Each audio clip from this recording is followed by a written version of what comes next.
it's interesting that the media is able to create the issue, the Ku Klux Klan. You know, I don't even know if there's 100 people in the country that even know about it. Generally, the Black Caucus and others did not. They're really against war because they want all that money to go to food stamps. Homosexuality, do you believe it's a sin? I think it's a complex issue to decide whether it's sin or other problems with the way people are born. You can discriminate against somebody who has AIDS. You don't have to associate with them. We would protect the businessman who might not want to hire somebody with AIDS. I think it's a theory of evolution, and I don't accept it. If it's an honest rape, that individual should go immediately to the emergency room. I would give them a shot of estrogen. So life doesn't begin at conception? Life does begin at conception, but... then you'd be taking a life. Well, you don't know if you were taking a life either. I guess I got into some trouble with some of the civil libertarians when I said I don't have any problem with don't ask, don't tell. Well, one thing's for sure, and I believe this as a Christian, God will not bless an army or a military that's full of unrepentant, practicing homosexuals. I'm here with Congressman Ron Paul, who was the 2008 presidential candidate. So tell me, who are you wearing? Well, I don't even know, because it's pretty conventional and I'm pretty, in that sense, pretty ordinary. But the message is not ordinary. Oh, wir haben ein Licht verloren. Möchte sie in einen anderen Raum entspannen, wenn wir es reparieren? The issue today, the first question you ask on Super Tuesday is the Ku Klux Klan. I think that you can go to some of the big cities and you find out that the schools are drug infested and crime infested, and there's violence and very little education. And of course, we want to go in the direction of privatizing all schools. What about public schools? Are you still for? No, I'm not. I've never taken a position. Is it in my platform? And it was when you ran for president in 1988. You called for the abolition of public schools. I bet that's a misquote. I do not recall that. I'd like to know where that came from. I represent the group that wanted to get rid of the Department of Education.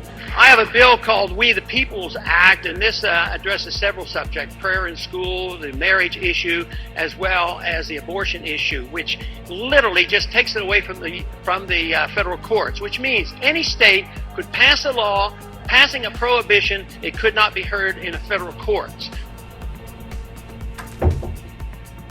Do you want some champagne? Oh, I don't care for any now. There's no ice bucket, but I know a good place to put it. Yeah, you were great in that. Have you done a lot of television before? Oh, well, off and on throughout the years. This last year, a tremendous amount. Sure. A lot of them. Do you want some strawberries or maybe some oysters? Okay. But with AIDS, the businessman, the employer, has the right to protect himself if he wants. If it's his desire, he can sever the contract or not enter the contract and say, look, I don't want to deal with you.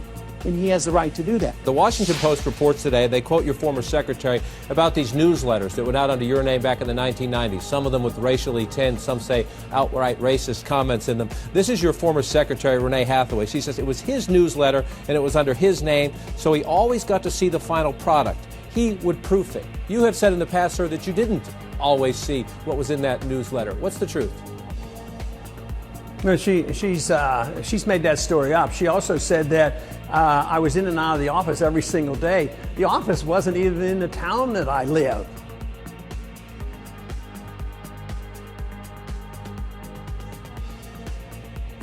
But there are reports that you made almost $1 million off of them in 1993. Oh, I'd like to see that money.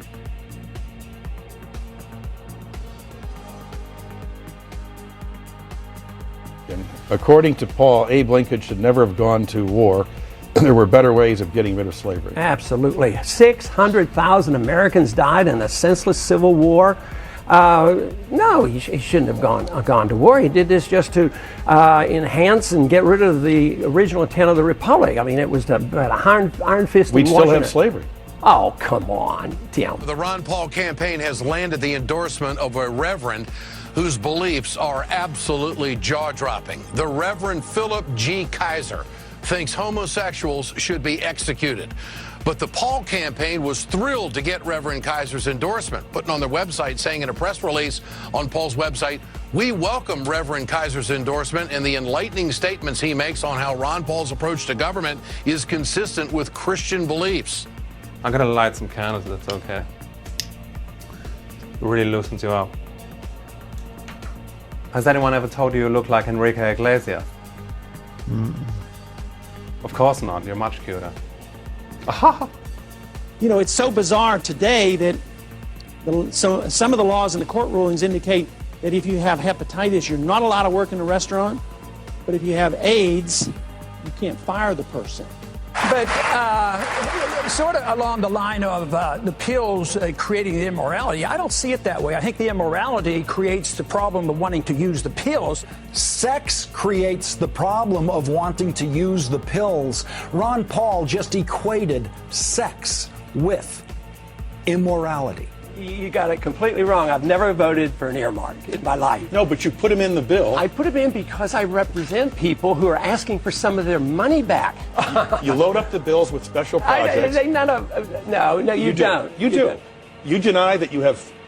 How many of them ever got passed? But the whole point is we have a right and an obligation. They pass, you vote against them, but you take the money. And I put it in, the whole process is corrupt. All right, let me ask you that. I vote against everything. But I vote against it, so I don't endorse the system. But when it passes overwhelmingly, you take the money back home. I don't take it. That's the system. She says that you would review every newsletter. Others in there are some other people in the article saying you were busy not to do that, but some others saying they recall you sitting at your desk and proofing them. And one even said you met with Ed Crane, the head of the Cato Institute. At one point you acknowledged that the more out there some of these statements would be, the more likely you'd be to get subscribers. Well, I don't know what he's talking about. It's legitimate. These things are pretty incendiary. You know, because of people like you. No. Come on. Some of the stuff was very incendiary. And, you know, saying that in 1993 the Israelis were responsible for the bombing of the World Trade Center, that kind of stuff. So, all right. Goodbye. All right. Thank you, Congressman.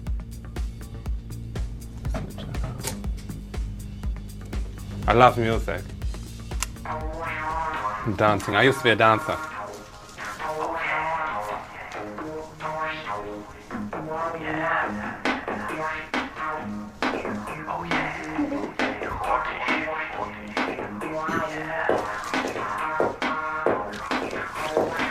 Whoops. Meine Hosen ist gefallen. All right, get out of here. What? All right. What's going on? This has ended. That guy's queer than the blazes. He took his clothes off. Let's get going. He's queer as crazy. He put a hit on me and took his clothes off. I couldn't even stop RuPaul.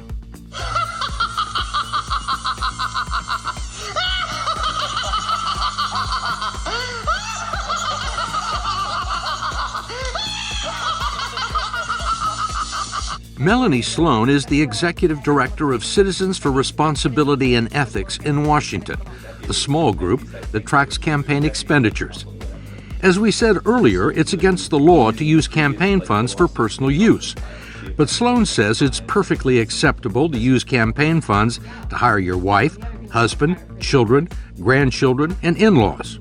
While there are anti-nepotism rules that prevent them from hiring their family members on the official staff, they can indeed hire them on the campaign payroll, and do. And they do. And they do. Sloan says there are at least 75 members of Congress who have hired members of their family to work on their campaign and paid them with political contributions. Until Republican Congressman Ron Paul of Texas retired last year, he seemed to be the leader with 6 family members on the campaign payroll: daughter, daughter's mother-in-law, 3 grandchildren, and a grandchild-in-law, paying them a total of $304,000 over the past 2 election cycles. What you need to do is attack their benefits. No free education, no free subsidies, no citizenship, no birthright citizenship.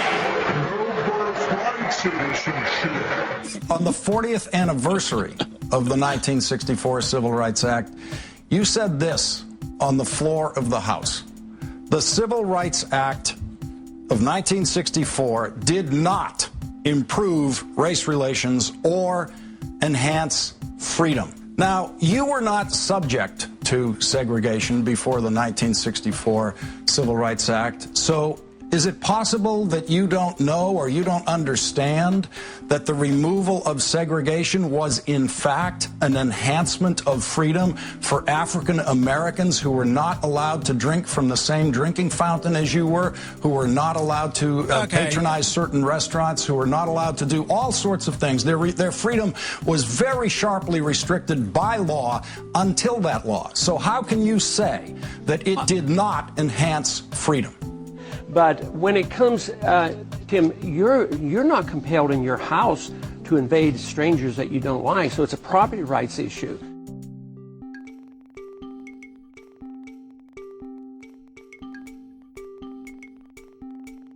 If you would vote against the Civil Rights Act if it was today. If it were written the same way where the federal government's taken over property, it has nothing to do with race relations. It was one of the most pointed moments in the early debate season.